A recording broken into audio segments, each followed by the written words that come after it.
Welcome to another episode. I don't know how to call them episodes, whatever they are, of Grant Talks Funny Bits.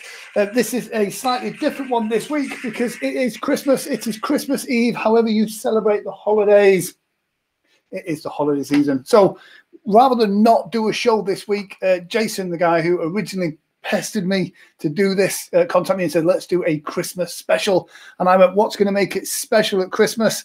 And he said he's going to ask me questions. So if he asks an awkward question, I will pre-warn you, I will make out it's a internet connection and I'll mute him and he will just go silent. No, he won't. Jason is a great guy. He is a Welsh hypnotist. You'll have seen him in the comments every week. So please bang your keyboards, make some noise, and welcome to Grant Talks Funny Bits, the man himself, Jason Nobby Morgan. Oh, let's get rid of that middle one. Let me unmute him. Hello. Hello.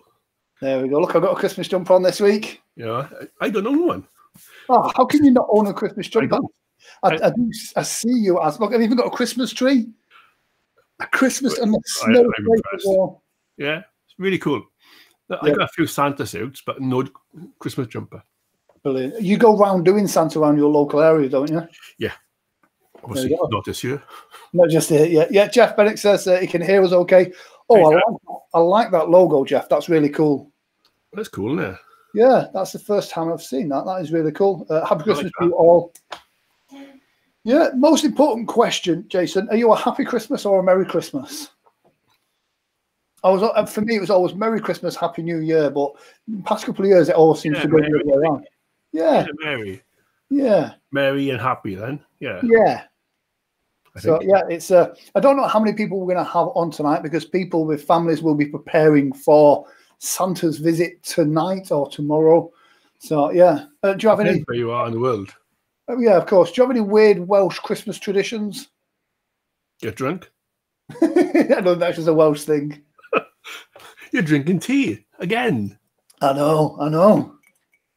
God, Grant. I've got my costume. I'll go over on the side over there.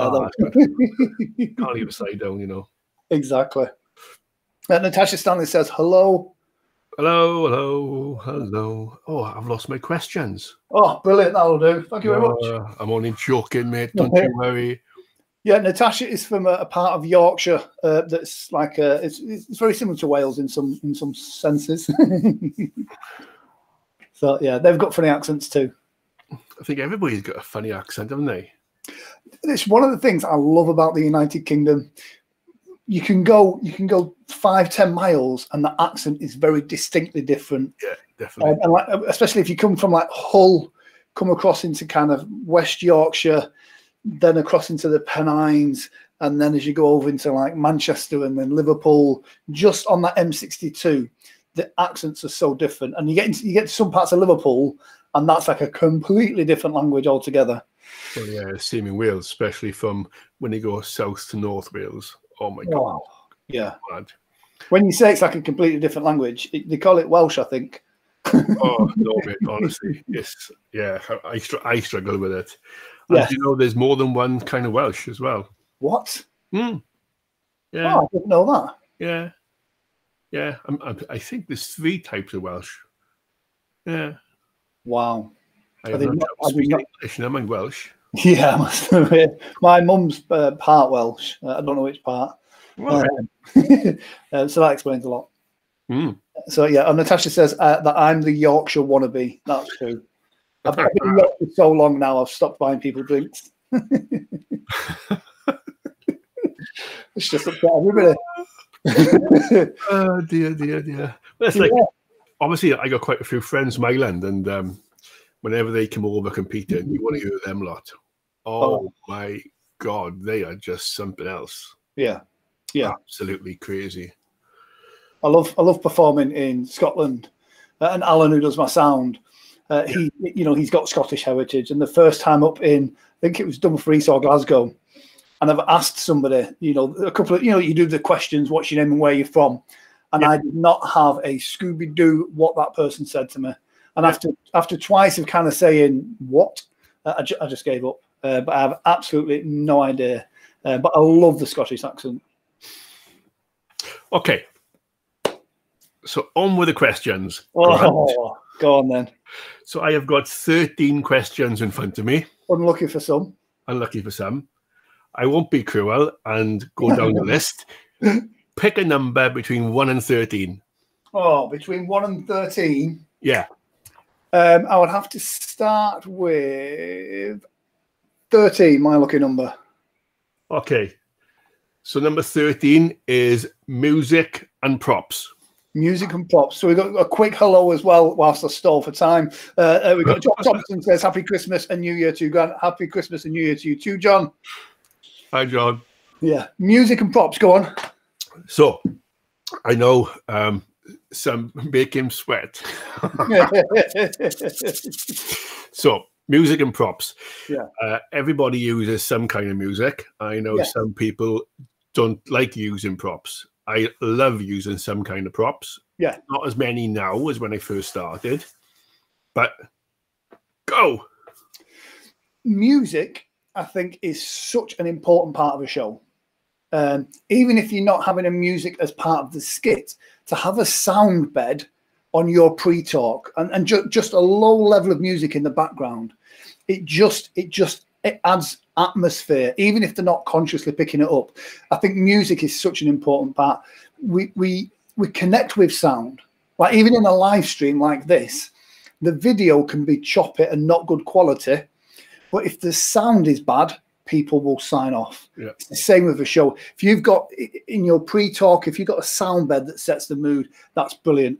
And it gets people involved in it. You can get lost in music. And that's what we want the volunteers to do on stage. We want them to get lost in that suggestion. I found if the music doesn't surround them, engross them, if it's just in the corner and it's not there, then the suggestion doesn't have the same amount of impact, not only on the volunteers on stage, but also on the audience as well. It's a production. If Mariah Carey and Celine Dion and all them lot need to put on a big production with sound and light and everything else, then I sure as hell need to do it as well. Yeah. Props. I go through phases with props. Sometimes I like no props at all. And then other times it's just some skits need to have a prop. And again, it adds a visual element to the show. So if you've got them, you can have them playing an air guitar with no guitar there. But give them a brightly coloured guitar or an inflatable guitar or something, and it does add something visual to the show. Yeah. So music and props, I think, are an absolute definite. As a gigging performer, sometimes I can be lazy, and I can take a suitcase full or a van full to a show, and I like to take a suitcase full. But in reality, is most times the more effort you put in, the more production, the more the audience sees, the better the show. So yes, I was very lucky. I had an intro done by Emerge. Oh, that guy is so talented. Yeah, and that intro, that sets the scene for the people that are going to see that. That's why when you get to the cinema, they have all the surround sound coming in, the lights come down, and it sets the scene. Really good. The intro can win or lose that show. Yeah, definitely. Yeah. Cool. Okay. Number between 1 and 12. I'll go with 7. 7. Number 7. Who was the worst hypnotist you've ever seen? No, I'm only joking. Oh, I answered that as well. Number 7 is dress sense. Say that again, sorry. Dress sense. How do you dress? How do you like to dress to impress? I do. I weirdly, I have 3 outfits on stage. I have my purple shirt with the waistcoat, which is my casual show. So if you see me at a holiday park or a birthday party or that type of venue, that tends to be my purple shirt and waistcoat. Up from that, I've got my black silk paisley jacket, which is a dinner jacket I had custom made. That's generally with a white shirt or a purple shirt. That's a slightly more expensive show, so corporate, that type of thing. Yeah, we'll get to my giant collars. And then for theatre shows or bigger production shows, I have my purple velvet. Natasha just said then with giant collars. Weirdly, I have all my shirts made because one, it's a bit pretentious, but I want to feel special on stage. So going out in something a little bit different sets me aside. But yeah, my collars, I have custom collars, so they're massive. They're not Harry Hill massive, but they are big collars because, you know, whenever you watch a film where it's really well, like the old movies, the guy with a good collar was always the good guy in the film. He was always the hero if he's got a good collar. So yeah, so I'm a big believer in stage wear has to be the best it can possibly be. You've got to look slightly better than the people in the audience. That's one thing Alex Smith taught me. Yeah, you've got to, because, you know, we're hypnotists, we're masters of the mind. I don't like people seeing me before a show. If I'm in jeans and a t-shirt, you know, that doesn't give that same impression. Everything we say, do, everything is a suggestion. So everything that we wear in itself is a suggestion, you know, and a well-made, tailored, I mean, it doesn't have to be tailored, but a well-made suit, well-fitting, where you look the part, works brilliantly. Do you take a spare suit with you? I take spare. In fact, yeah, I generally always have at least 2 jackets and 2 trousers with me. The spare trousers is a great lesson that I know you've got a story about with that. And again, that's from Alex Smith. Love him or hate him, has some great advice on that. So go on, what happened to you? So that's the one thing which he drummed into me, and I mean, he kept on. He said, "Take a spare suit. Take a spare suit. You will need it." And it was show number 3, I believe, or number 2. Yeah, my second show ever. So I took the spare suit. Nice big show. It was for a charity event, and it was raising money for the local hospital, I believe. And we had all these paramedics, masquerade ball. It was epic. I mean, epic. For second show, I thought, oh, this is going to be fantastic. And I was doing a drop back induction. Yeah, I had a nice suit on, trousers, blah blah blah. Taking my jacket off, right to go. First drop back, I could feel that didn't feel too good and felt drafty. And you know, before I was going, I was like, pants or no pants, pants no pants, because it's quite tight. Yeah. Thank God I went for the pants route. Yeah. But I carried on. And there's videos of me bending over with a full split, right from the belt all the way under. Carried on, put them all to sleep. I then carried on talking to them. I was literally changing on stage.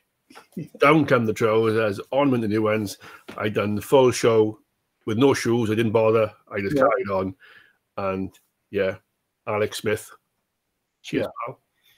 It's weird. My story similar to that was, and I tell everybody about it, was the time I didn't wear a belt, and I literally had my pants pulled down on stage.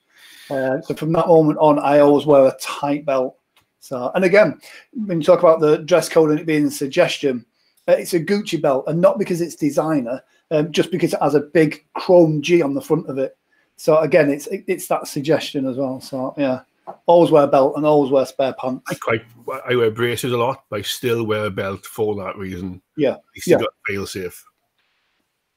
Cool. Between 1 and 6 or 8 and 12? I will go with 11. 11. Okay. Number 11. Who were your teachers and trainers? It's a weird one, that. My mum was the first one that kind of got me into hypnosis, hypnotherapy. And then over the years, I try and go to everybody's. And the stuff now is so different to what it used to be. I've done a course with Christopher Cress. We double-headed one. And Chris is a great one to learn from because he's all about the production side of it. And there's one trainer out there that has, I'm sure there's lots that will disagree with this, but there's no one trainer out there that has the one size fits all. a lot of people slate Alex Jonathan Royal, and people will hate me for saying this, but he's got great information. If you're not at least being open-minded enough to do a course or buy some product from him to see, then you're missing out. You know, I know terrible hypnotists that do great courses, you know, and that's the thing. And I know great hypnotists on stage that do terrible courses. So even now, if I'm available, well, I'm available all the time now, but if I'm available, I will try and go to somebody else's course. A couple of years ago, we met Carl Smith's course in York, because it's always about pushing forward and learning, pushing forward and learning, pushing forward and learning. Yeah, and it's even when the moment you think you're at the top and you don't need to learn anything else, then I think you're losing out, because people's attitudes to hypnosis and how it changes and how it becomes more modern and quicker changes over time. So you've got to keep going to the courses. I went to one with Justin Trance a couple of years ago in Liverpool. Again, a controversial guy, but the knowledge and his skill set is phenomenal. So you've got to try and train with everybody. I'm sorry I missed out on the Gilboynes and the true legends within the industry. But again, we've got people now performing that are going to be those future legends. So David Knight, who was on the show a couple of months ago, he has a great stage hypnosis course, and a lot of the people that have been on have great stage hypnosis courses. So train with everybody. I've done a few. Okay, cool. 1 and 6, 8 and 10, or 12. 4. 4. I mean 5. No, 4 is good. 4. What was your biggest mistake you've ever done in a show?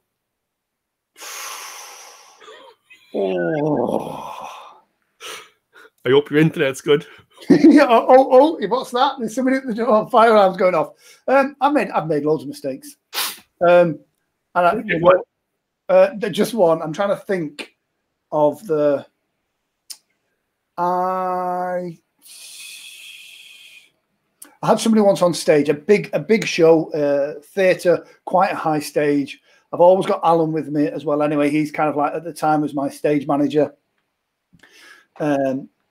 At this particular show, there was lots of other hypnotists in the audience as well. So I did think my career was going to end that night. And I've given the suggestion the person I now put my hand on is the most beautiful woman you've ever seen in your entire life. You're going to want to dance with them, to one of the guys on stage, knowing that I was going to set this up for one of the hypnotists that was watching the show, that was at the front of the audience.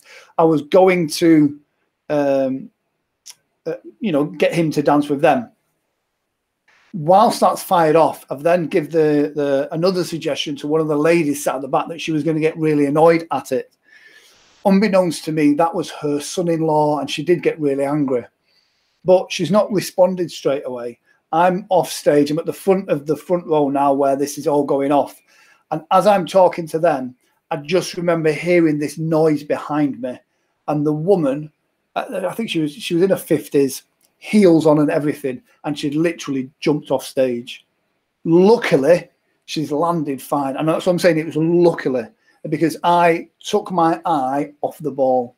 And that, for me, could have gone horrifically wrong. Like I say, she was in high heels. She was slightly older, and it was quite a big stage. Now, bearing in mind, all the stuff was put in there. Do not cross the line. Do not go near the edge of the stage. Do not whatever. But when she's seen her son-in-law dancing with somebody else and getting annoyed at it, that superseded that suggestion, and she jumped off stage. And to this day, that haunts me. But it teaches you that, like I say, for me, I've always had Alan on stage, on the big stage, but that particular show was being filmed, and he was looking after the camera guys, and it was just like, wow. So yeah, that was a difficult show. And I did another one in Selby, which I've just seen a comment there saying any that you couldn't recover from. Yeah, I did a show with some strippers, which at first I thought was going to be brilliant, but the girls have come out of the changing room in their lingerie whilst I'm in my pre-talk, and the 2 football teams that were part of the audience were not interested in me whatsoever. And that was the one show where I died, like 1,000 deaths died, and didn't recover from that. My biggest mistake was I done a bit of training with Joanna Cameron. Yeah. And when her thing was the color red will make you laugh, which is something you put in. If it's all going pear-shaped, whatever, I can check that in, bang. So I did. Yeah. So, but what I said was, you should have said is, whenever I say the color red, not the color red. Yeah. I'm on stage, walking around, and all these people are absolutely rolling in the aisles. I left out the word whenever I say. I'm like, what's going on? The carpets were red, the seats were red, the curtains were red. Wherever they looked, it was red. So they were laughing. Couldn't stop it. Yeah. Game over. Yeah. That was horrendous.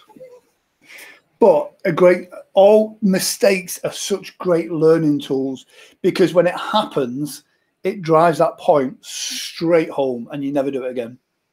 Well, yeah, I actually said we had a big show about 3 weeks later with Shell, and I said, if this goes wrong, game over. Yeah. I'm throwing it in. Yeah. Thank God it worked. Yeah. That's the best recovery for a bad show, is to go do another show. Oh, mate, honestly, I was literally dying. Yeah. Okay. So, moving on, we have got 1 to 3. Yeah. 5 and 6. 8 to 10 or 12. I will go with 2. 2. I'm trying to half them each time, so 2. Probably wise. What's your best show ever? Most memorable show? Most memorable. Everything. My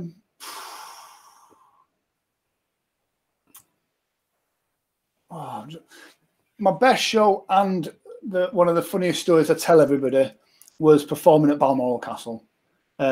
Just because it was such a surreal experience, like pulling up at the gates and speaking to the police. And literally, I'm going over the radio like, Grant, the Queen's hypnotist is here. Pulling up, having the police escort you to the venue, doing the show, having like the Scots Guards with the bagpipes and the drums there. It was like an amazing event, and I never eat before a show. And I remember, like, they've offered me food. I'm like, oh no, thank you, I never eat before a show, because if I get a dicky tummy, I'm on stage for an hour, so I can't really eat anything. And it was just kind of like, I remember thinking, like, how ridiculous is that? If you know, the Queen chef's offering you food and you're turning it down. But then at the same time, you go into work mode, and after the show was finished, I need to get in the car and get home.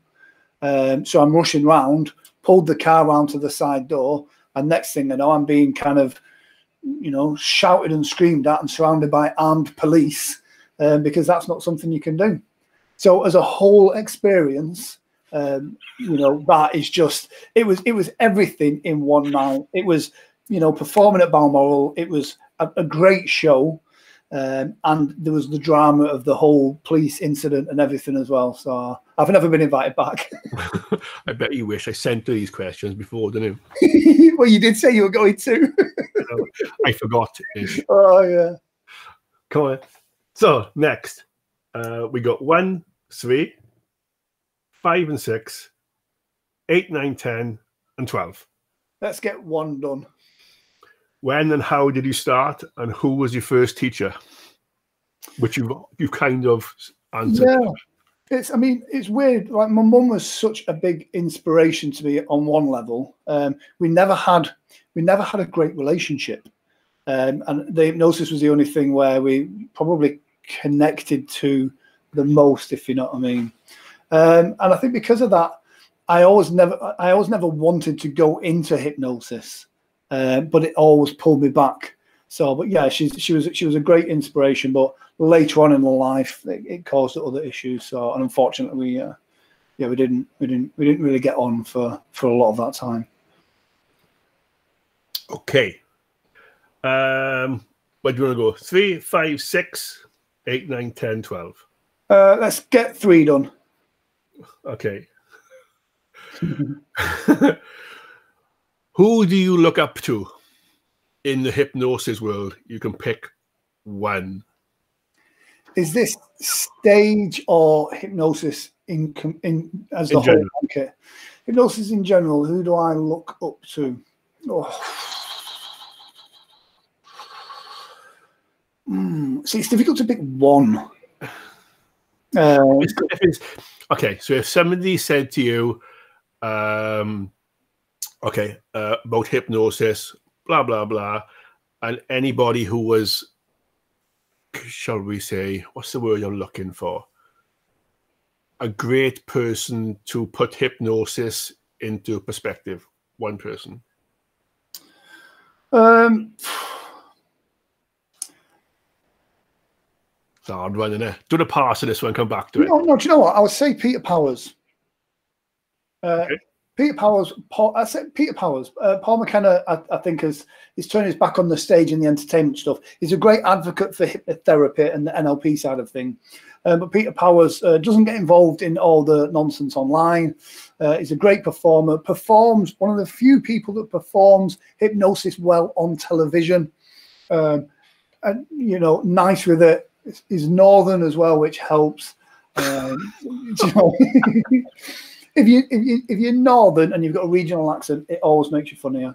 Well, okay. Well, you've got a Welsh accent, you're automatically funnier. If you're from Newcastle, funnier. Liverpool, those guys are hilarious.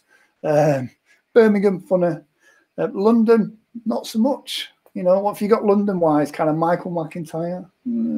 So yeah, I think Peter Powers is a great advocate for stage. Doesn't do it for me at all. Peter Powers or Michael McIntyre? McIntyre. Yeah. Yeah. He's got one of the most annoying voices I've heard. It's because he's down from London, you see. Right. I'm going to pick a next one because I think you'll get lost. It's hard to remember. Number 6. Nerves. And do you go to the toilet before a show? Absolutely. I kind of got into the stage stuff to overcome my fear of public speaking. I was kind of moving more, doing more therapy stuff, and I wanted to have a bigger impact. And to do that, you've got to find a stage. You've got to present publicly to get more clients. Otherwise, you just become a village hypnotherapist. So yeah, had terrible stage fright for years, which was weird because I've worked in entertainment for a lot of my life as well, but never wanted to be on stage. And it took me a while to get over that. I still, to this day, like that 5-10 minutes before I go on stage, I am an absolute bag of nerves. But I love that because that's where I get my energy from. If I was laid back on stage, I just need like a rocket up my ass. I need that energy on stage, and that's where I channel that from those nerves. But yeah, I have to have a wee before I go on stage. I'm a big coffee fan. Love my coffee. However, 2 hours before a show, don't touch the stuff. No, me water. So water, exactly. One, from a speaking point of view, having anything with milk or dairy that you've drunk, it affects your voice when you're trying to speak as well anyway, so you don't speak as clearly.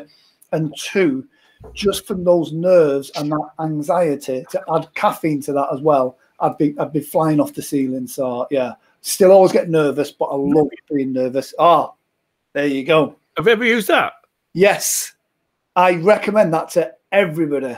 It's mad, isn't it? And it creates Alan. I remember when I first used it, Alan had a go at me, and he's kind of like, "You want to be careful what you're doing." And a couple of months afterwards, he'd lost his voice, and I just showed him that, and he squirted it, and he went, "I don't think it will work." And literally, his voice just went like that. It is brilliant. It was recommended to me by an agent in Scotland, and Mike from Pulse Entertainment. Mike, if you're watching, love you. I've got I think it's 6 shows to do over a weekend, and it's running around everywhere in Scotland, like holiday parks, pubs, clubs, everything. And as I've got there, I'm dying. I've got a sore throat. I'm losing my voice. I'm crackling. I can't do it.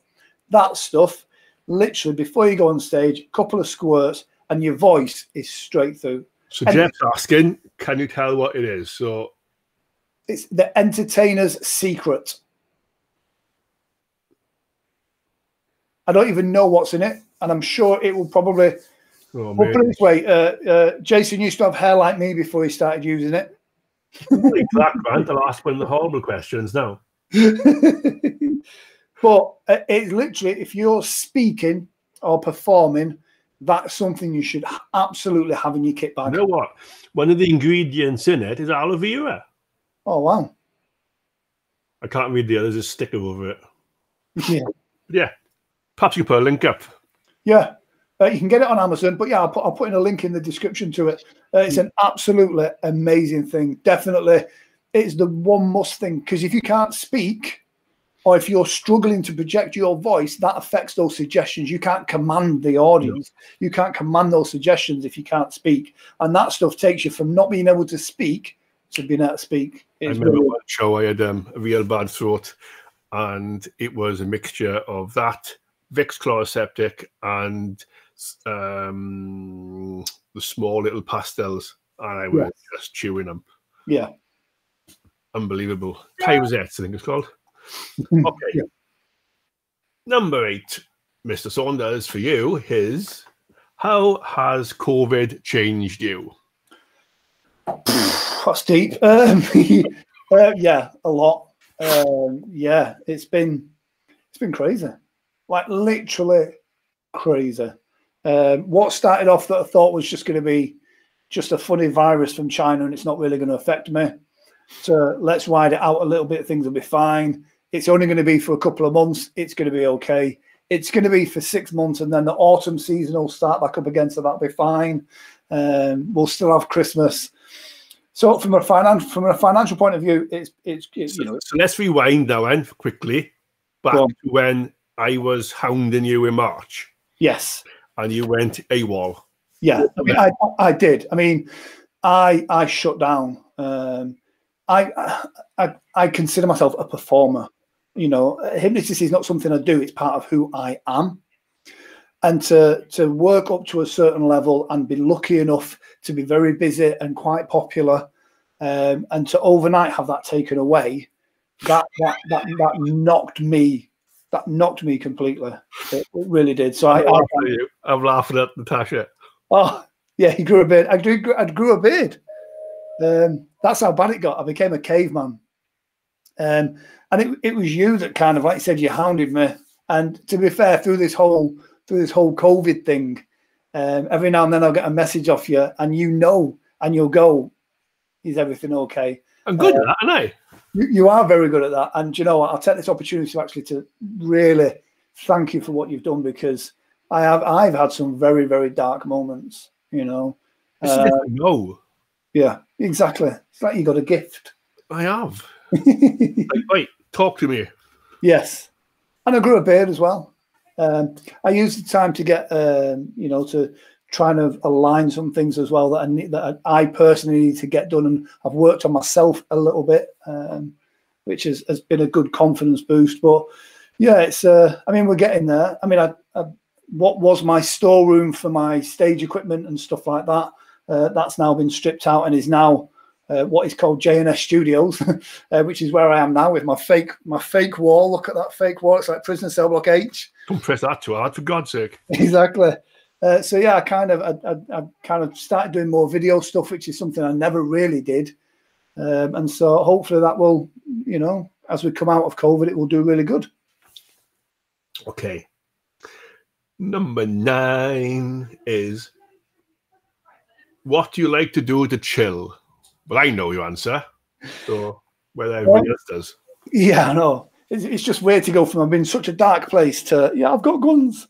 Yeah, I like to shoot. I'm a clay pigeon shooter, target rifle shooter. I don't shoot animals. I have friends that do, but that's not my thing. I like to shoot paper targets because they can't shoot back, and I like to shoot clay pigeons because they just explode and it looks cool.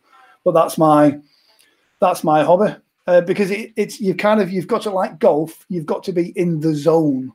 You've got to be focused in order to make sure you hit that target as well. So yeah. I've never heard. Yeah, and we've been shooting ourselves. We had a meeting at a clay pigeon shooting ground, and which was a very productive day. Yeah. I didn't hit one, did I? I think you got a couple. It's not about hitting the target. It's about shooting the sky. I'm sure you kept saying, "Come on, you can hit this one." Yeah, this one. I think it's important for, like, in this modern age as well. We've kind of got like Gary Vaynerchuk that's always about like find your passion and monetize it. I think it's important to have a hobby. Oh God, yeah. That isn't monetized. It's just you just do something that you love for the sheer love of it. Because no matter what's going on in your life, the stress, your partner, your job, any of that things, if you've got a space where you can go away and just do that and focus on that, then the world's a better place. Definitely. Running, squash, shooting, knitting, whatever your thing is, you've got to have a thing. And it's so easy to sit and watch television, but the problem is that makes your problems worse. So yeah, you've got to have a hobby. Cool. Yeah. Number 10. So we've got a quick hello as well. Ellanna Jennings, she's here as well. She says hiya. She's a regular too, isn't she? She is. And she's a knitter. A knitter? She's a knitter. I could do with a hat to keep my Swede warm. Yes. I'll see if she can do you a purple one. Yeah. So number 10 is actually why the colour purple. The colour purple it used to be the most expensive colour in the world. It was just for royals and for kings and for leaders, because to get the colour purple, they had to send the servants or whatever up a ridiculous mountain somewhere to find these certain beetles that they could crush that would get that colour purple. So it's always had a majestic feel to it. So one of my other side hobbies is I'm a Freemason, and Freemasons kind of align with the colour purple as well, because it's a royal colour.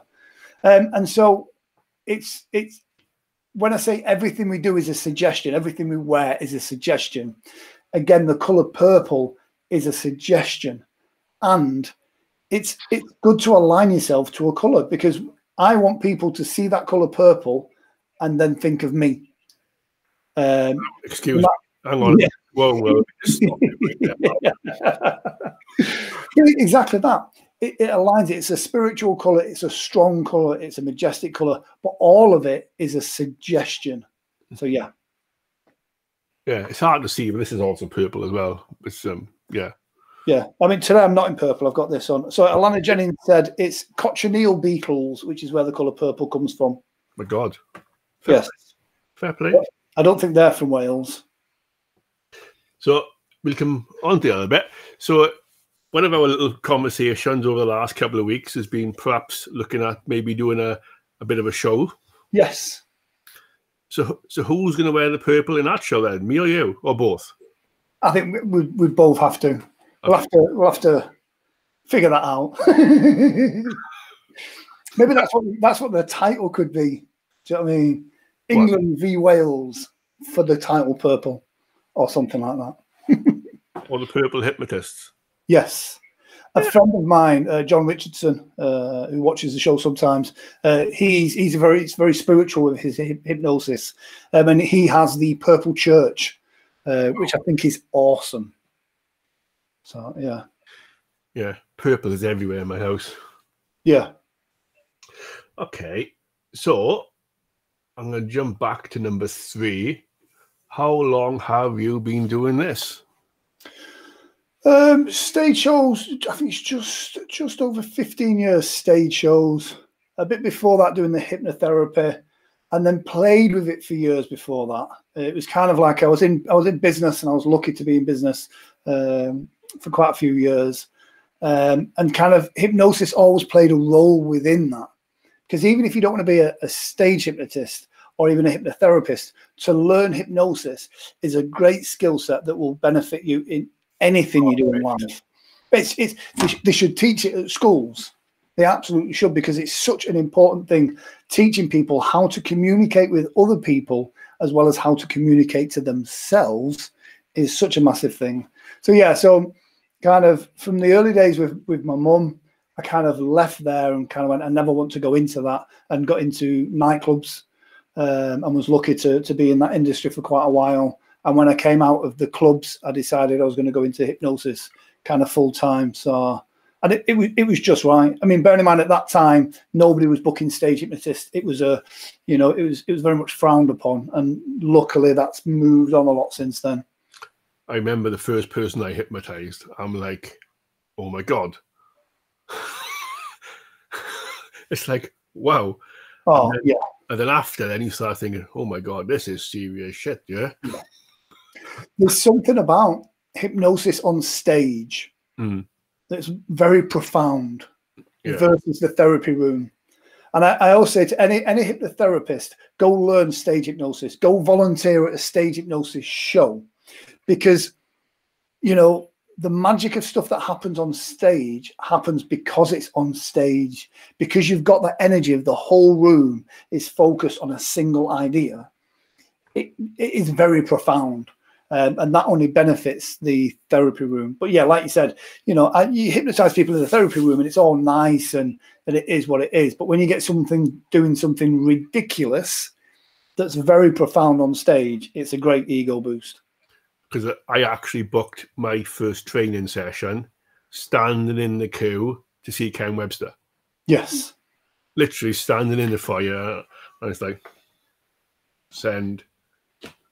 And yeah, that's where I started. Yeah. And Ken, great hypnotist, been in Blackpool for 27 years, 28 years, 30 years, a long time. The 30 or the 31 this year, is it? I think this might be the 31st year. I was going through it in my head. I'm just going off the old posters. Yeah. I'm sure it was his 30th year this year, so it'll be 31 next year. Yeah. That's just phenomenal. Yeah. It's nearly as old as you. Saying that E&D in Skegness. E&D has been in Skegness for a similar time, maybe even a bit longer. I don't know. So yeah, E&D is a great stage hypnotist. Isn't on the forums a lot, isn't out there blowing his own trumpet as such, but is out there performing and doing a great job. Next one, coffee or tea? If I'm at home, tea. If I'm anywhere else, coffee. And I don't even know why that is. Is it because Joy's not with you? Yeah, probably. Yeah, I've got no one to make it. I don't even have coffee at home. Really? Yeah, I know, which is ridiculous, because I think whatever I do in life, I go into it 110%. Some might call it an addictive personality, whatever it is, but whatever I do, I have to give it 110%. I think if I had coffee at home, I would never sleep. So I think it's a conscious thing of when I'm out and about, I'm coffee. I can't fancy. Oh, yeah. Literally, I'm up in the morning, I'm in the car, I'm stopping, I'm getting a Costa, and then my day begins. If I had coffee at home, if I had like a really expensive coffee machine at home, yeah. Look, if COVID wasn't around, you could have tried it by now. Well, if the zombies come and it all goes to pot, I'm getting my guns and I'm coming down to Wales and I'm stealing your coffee machine, and I could live off that for 6 months, I think. Like Ellanna Jennings said, addictive personality or drama queen. A bit of both, I think. And what day it is. Exactly. I don't think I'm a drama queen, but one thing I've learned during this whole COVID process is most of my friends think that I am. So I think maybe I am. Right. Well, that's all of my questions. You can ask me a couple if you want to. Oh, brilliant.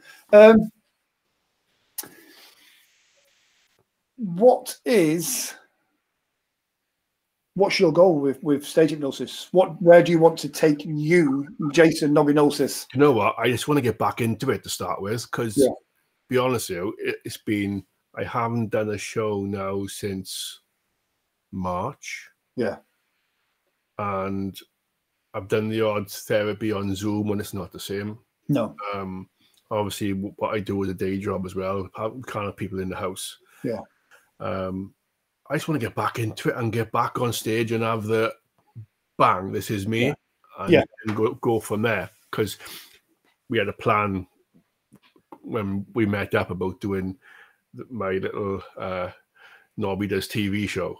That's a great, the format for that is a great format for a show. Don't tell them because someone will steal it. Oh, no, I'll get it done. Great format. I will get it done. Yeah. I was supposed to do a show with it and go blind into it. But yeah, COVID had other ideas. So that's where I want to be, is back on stage.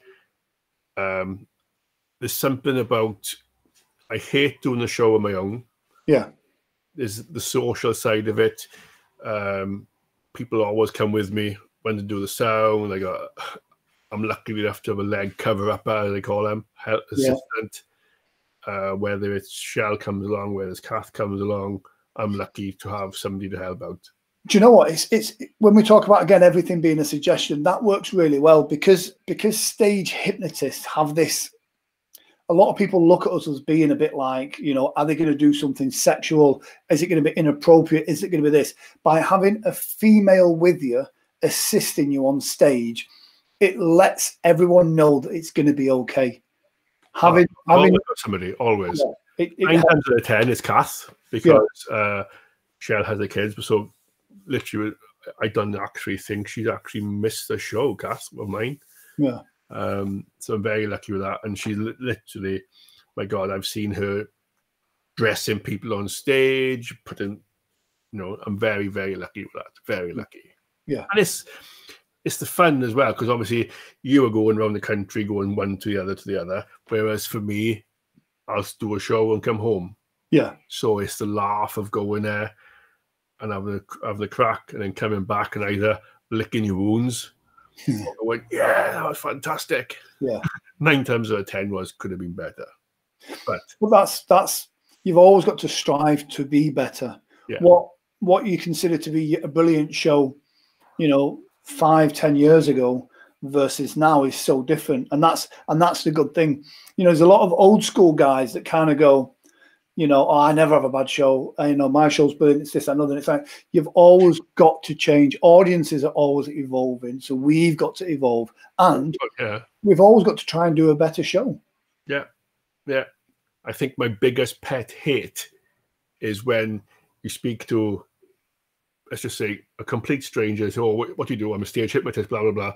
Oh, you can make me dance like a chicken. It's like, well, show me how chicken dances then. Yeah. Do you know? It's like, oh. Anyway. Yeah. So do you know what? It is actually one of my favorite routines is the chicken thing. Just because it's so stereotypical about people go, oh my God, you're going to make me look like a chicken. That most hypnotists don't do the chicken routine. But then the reality is it's such a great routine. Oh, yeah, I kind of took it to the extreme at one point. I can't remember. I had little chicken hats as well, which they put on, and I had them laying an egg, and I'm like, oh my God, it got quite bad towards the end, so I stopped it.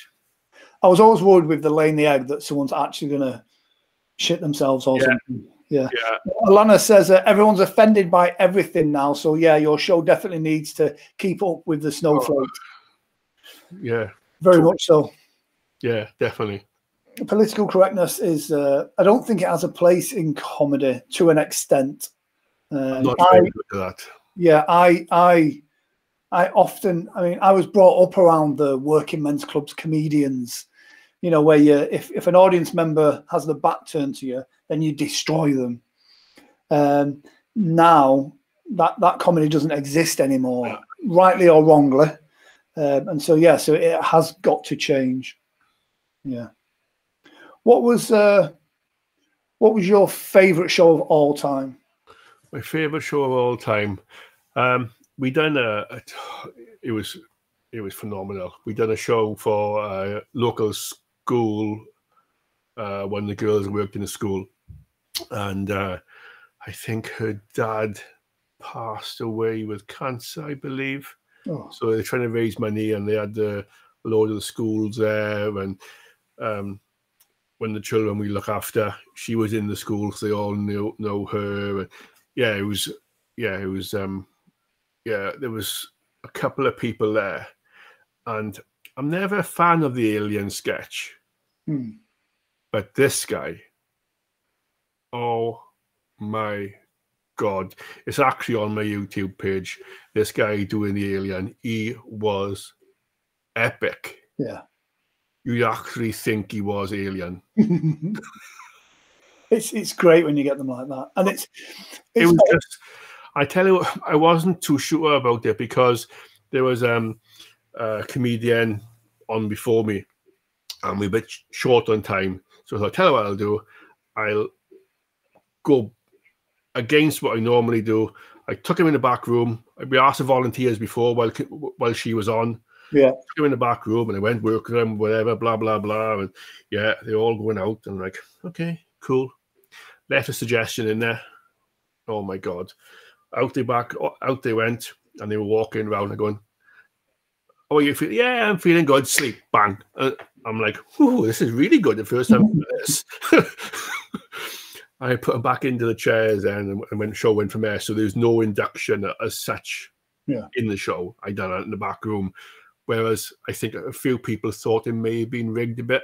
Yeah. But it was mental. It's one of the good things that we can do as stage hypnotists. The show is great for charity fundraisers. It's a great way of getting people together. It's a great way of making sure everybody has a good time. I do think, for charity fundraisers, it's a great way to do it. Really good. Yeah, in the early days, I used to give away my services for free. And then I realized that actually, if you do a good show and you help them raise lots of money, then there's a value to that as well. So I still do the odd free show because it is something that I can do. So yeah. Yeah, I do the odd free show as well. I kind of do. It makes them work harder to sell the tickets. Yeah. And I kind of say to them, right, the more tickets you sell, the less I'll charge you. Yeah. It works an absolute treat. Yeah. Well, I when I do a charity show, like a charity one that I'm doing for free, the way I frame it is I say to them, this is my fee. But at the end of the night, I will donate that fee back to the charity. And then that way they're still seeing the value in it. Yeah. I found that when you go, I'll do it for free, then they don't value what you do. I always charge first and then I give so much and then exactly until the end. Sometimes I'll just cover my fuel. Yeah. Sometimes not even that. Yeah. I must admit, I'm a bit of a soft touch. I have a certain quota now on certain charities that I work with, and they get my year's quota of free shows, and everyone else, it's have a slightly reduced rate. But yeah. What are your thoughts on, we had like the Back in the Room a couple of years ago, which was stage hypnosis on TV with Keith Barry. What are your thoughts on that? I mean, I know my bookings at that time went up quite a lot, but I don't think in the long run, I don't think it does stage hypnosis any justice. But what do you think? I can't talk. Oh. Truthfully, yeah, I didn't like it at all.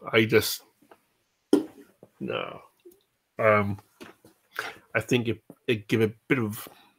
I know they say any publicity is good publicity, but I didn't think it done us very good. Personally, I think it was. You'd have a lot of people. Oh, and you're back in the room, and it's like, oh, Jesus. Yeah, and I think when the selection process is the way that it is, that people are hypnotized a lot, so that what you get on film set is the best of the best of the best. I think it looks too staged at that point. Yeah. So like when Cheryl does her shows, everything she does is live. Whereas when the likes of like Derek O'Cora was alive or whatever, and you see him on TV, they never show the nose. Yeah. They never show anything. It's always the good stuff. Yeah. Whereas whenever we're doing a show, myself with you or any other hypnotist or any other artist out there, you always see the show. Yeah. Whereas TV, my God, they can edit anything in seconds these days. Yeah. You know, even now, you know, we're live on this screen, but on Facebook and Be Live and YouTube, we were 10 seconds delay. Yeah. I'd be amazed at what these people can do in 10 seconds. Yeah. Look, I'll tell you, even me, I can make it snow if you want. If you click your fingers and say snow. Snow. Stop. That. Stop. See, no, that's good. You stop. You don't understand Welsh. There you go. See, I've still got to click. That's it, exactly. You got to practice that. Yeah. I'm not very good with the left. I tell you what happened once. I cut my finger just before a show. I couldn't click my fingers. And I'm like, oh, this is not working. I'm so used to just clicking and going. I was looking at my comfort zone. I was looking at putting like a dark hypnosis show together, rather than a comedy show, more a darker, more sinister show. And in that, I just wanted a little bell instead of a click, just a little tingle of the bell. But that's is where it is. So you're a bell tingler. Yeah, well, yeah. Oh no, I like a click. But for that show, I think a little tingle of the bell is quite haunting. So, have you done any shows actually speaking Welsh? If you do, I have enough problem speaking English. Yeah. Do you what is sleep in Welsh? I don't know. Google it. I honestly, I can't speak Welsh, mate. Yeah, I know. Let me just. If you're in North Wales, they'd be turning right now. Google. Sorry, it's live, so I'm going to Google what is Welsh for sleep. Welsh word. Oh my God, I can't even pronounce it. IRLAW. Yeah, well, that's what that is. I get slated now. A Welsh hypnotist can't speak Welsh. Yeah. I mean, I must admit, Wales is you've got quite a few hypnotists that work the valleys, or that are in the valleys. I don't know if they work the valleys. Obviously, the guy who I actually started my first course with, he sadly passed away due to cancer. Lynn Bateman. Yeah, he sadly passed away, and he was big into his shows and his therapy. I think Andrew Newton. Is he in Wales? Well, I don't know, mate. I believe he is actually. So who else is around here? So you've got oh my God, I can't think. My mind's gone totally blank. You got Rod Stevens for one. Yeah. Jason Simons. Yeah. Not to be mistaken for Jason Simmons, who regularly watches the show. No. Then you've got Ray Ronson. Ray Ronson, yeah.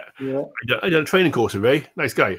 Yeah, he is a really good guy. Yeah. He was going to be on a couple of weeks ago, but things needed to move around. But hopefully we're going to get him in January or February.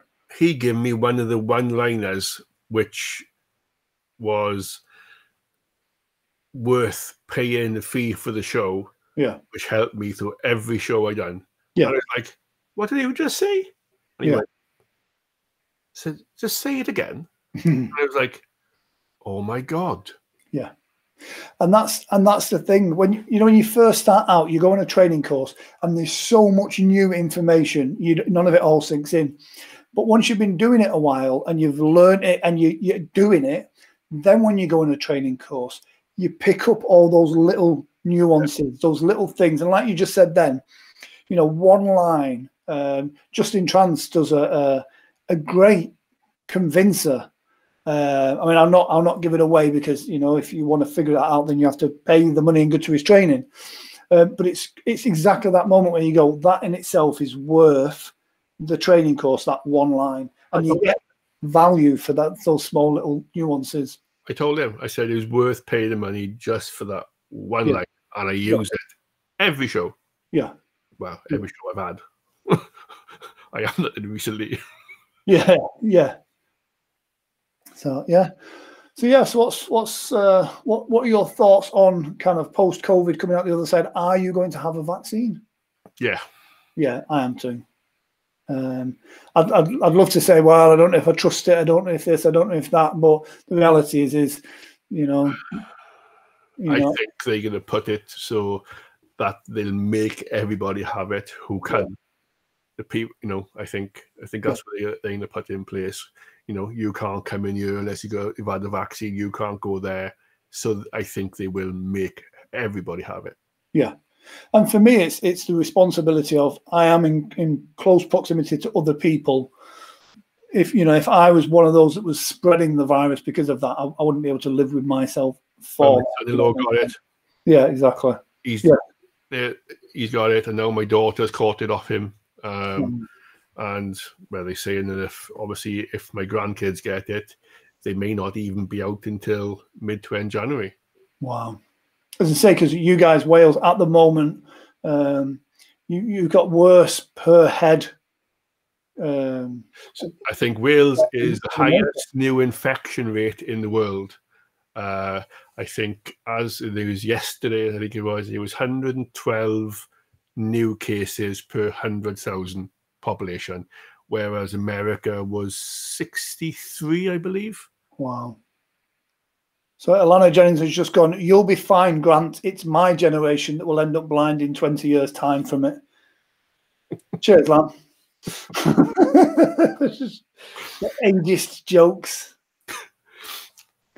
So yeah, this has been a great catch up. It's been right, isn't it? It has. Now, when we do come out of COVID, we're on about looking at doing something down in sunny Wales. Yeah. So we'll put that out there. And we've got some great stuff lined up with this show as well. January is full. We've got some great presenters coming up. First week in January is Jonathan Yeager, who's a great hypnotist in Texas, I believe he is. And in America, they have Gigmaster. Massive, isn't it? Oh, it's massive.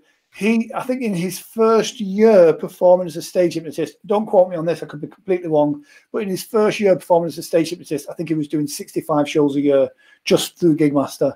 And he really figured that out early on and does really well. And we have a great story about some steak that we had in Vegas.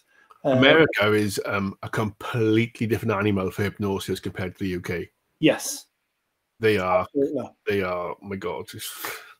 Yeah. I would like for the UK to have a hundredth of what the States has got. By the fact that they have stage hypnotists in schools is brilliant. It teaches young people about mindset. It teaches them about suggestion. It teaches them about self-talk, and it's done in a great way. It would be so good to have that over here as well. No, the problem over here is we've got guys that aren't necessarily good performers doing it, and it would our newspapers would destroy it if anybody did something wrong, and that's the downside to it. Yeah, it amazes me, and me and another hypnotist talk about this a lot. It amazes me how many stage hypnotists in the UK don't have DAB. Yeah. Do you know what I mean? So there's no real checks done on them. So it's about, making sure the performer is legit, safe, and should be around people. Well, can't really said DAB. In America, they haven't even got a permit. Well, we have. Wow. Yeah, exactly. It's craziness. They don't have radios. And that's what they need, a DAB radio in order to do a good show. That's how long it is since I've sent my pack out. But yeah. Bless. So yeah. This will be interesting. Hopefully, we can get a date together and we'll post it up. And yeah.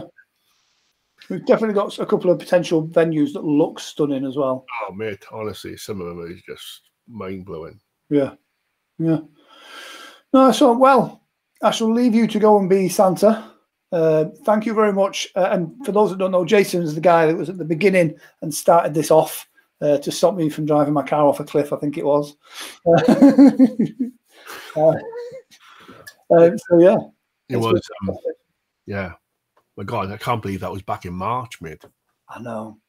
I did not think this would still be where it is now. But it's changed the world. It's changed the whole world. So, Grant, answer your bloody phone. do you know what? Everyone that knows me knows that I never answer my phone. So, but yeah, I always do to you now. Right. Mate, right, there we go. everybody have a good Christmas. Yes. New Year.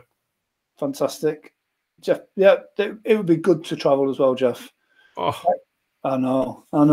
I need a warm climate. Right, guys, that's it from me and from Jason. Hope you guys are well. Have a great Christmas, and I'll see you I'll see you next year.